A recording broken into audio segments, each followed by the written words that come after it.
On a range outside Norfolk, late in 1987, a Navy SEAL lined up for a routine qualification, the kind he had done 100 times. He was not under fire. He was not in danger anyone there could have predicted. Then the pistol in his hands came apart in his face. The slide had split in two, and the rear half struck him, drawing blood. This was not the M1911, the .45 that had ridden in American holsters through 2 world wars, Korea and Vietnam, without anyone needing to ask what was hiding inside the steel. This was its replacement, the pistol that had won in committee rooms, against numbers nobody in the field had ever seen. It had won on paper. Paper had never been the problem. What broke that day was something paper could not measure, and the American men closest to it would never trust it again.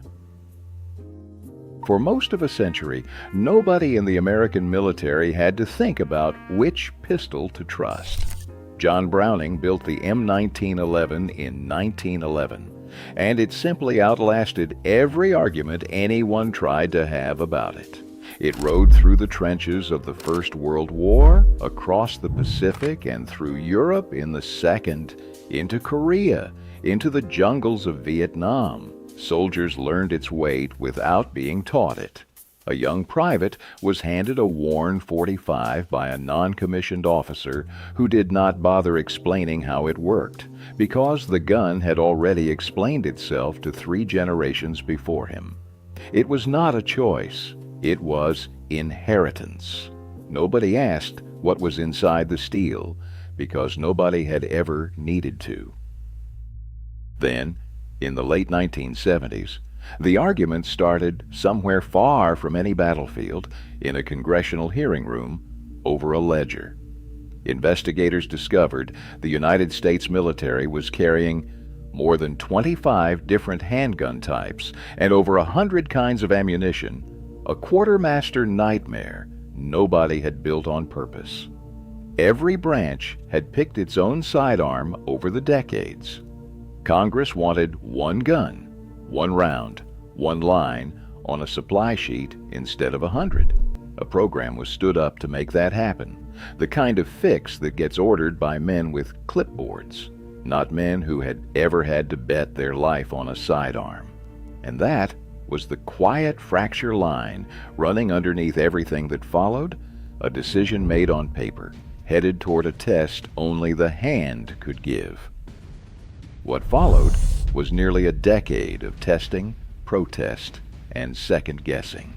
The first trials, run by the Air Force at Eglin, starting in 1979, favored a sleek Italian entry from Beretta, but the Army disputed the rigor of the testing, and the results were thrown out without much explanation to the men waiting on an answer. The Army ran its own program next, then quietly canceled it in 1982, releasing almost nothing about why. By 1983, a new round began, the XM9 trials, and this time 8 pistols entered, from Colt to Smith and Wesson to Heckler and Koch to Sig Sauer to Beretta. One by one, they fell away under stopwatches and clipboards, engineers watching rivals outperform their own designs and saying nothing, until only 2 were left standing, the Sig Sauer P226 and Beretta 92F. On paper, the 2 pistols were nearly identical in performance. Beretta won not by outshooting its rival, but by underbidding it a few $1,000,000 cheaper across the full package of spare parts and magazines. The man who made it official was General John A. Wickham, Army Chief of Staff, who signed the adoption order on February 14, 1985. Wickham had never carried a sidearm in combat. His career had been built through command staff postings and policy roles, the kind of officer the Army produces specifically to manage programs like this one, men who understood budget lines and supply logistics better than the feel of a grip after 6 hours on patrol. He was not the villain of the story. He was the right man for the job the Army had decided needed doing, and he did it. He signed the document. The pistol that had outlived the Kaiser and the Korean War and the jungles of Vietnam was retired by a pen stroke on a procurement form. No ceremony, no acknowledgement of 74 years of service. A line item closed, a new contract opened, and the men who would carry the result had no vote in any of it. The losers did not go quietly. Smith and Wesson filed a legal challenge, arguing the testing had unfairly counted it out. So did Sig Sauer's American representative, alleging the pricing had been rigged against them. Most of the protests were dismissed outright, but the Government Accountability Office found enough in Smith and Wesson's complaint to order a partial retest. And the larger investigation dragged on for years at Congress's own insistence because somebody in Washington needed to be certain this decision could survive scrutiny. Colt filed its own protest, arguing the American manufacturer had been systematically disadvantaged against a foreign competitor, and the argument found sympathetic ears in a Congress that had not anticipated explaining to constituents why America's military pistol was now made in Italy.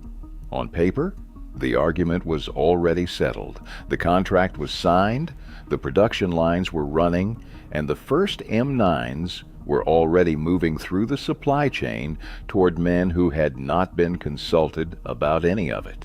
In practice, the argument had not even started.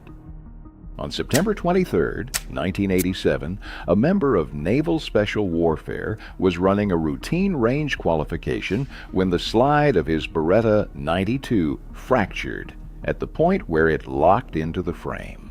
The rear half came back and struck him in the face, hard enough to need stitches. He was not the last. In January of 1988, 2 more operators from the same community were injured the same way, one losing a tooth, another left with a bruised chest where the broken steel caught him. A man trained to trust his weapon without thinking suddenly had every reason to question it.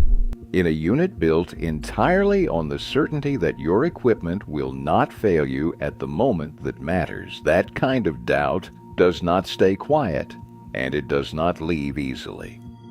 Government investigators later counted 14 slide failures in total, most of them surfacing in laboratory testing rather than the field, with 4 causing real injury to real men. The official record lived in a Government Accountability Office report numbered NSI AD 88-213, far from any press conference, and the explanation it contained split the room along the same lines the contract had. Beretta pointed to the ammunition, arguing the rounds supplied by the United States military exceeded NATO pressure specifications and were punishing steel never designed to absorb that kind of force, while the Army's own metallurgists pointed the other way, toward the toughness of the Italian-made slides themselves. Neither side ever fully backed down. Beretta eventually sued the United States government for defamation over how publicly the Army had blamed its manufacturing, and won, which meant the government that had accused them of building a defective weapon then paid to redesign it, funding a new slide engineered to hold together even if it cracked, so a fractured half could never again travel back toward a shooter's face. The company was vindicated in court.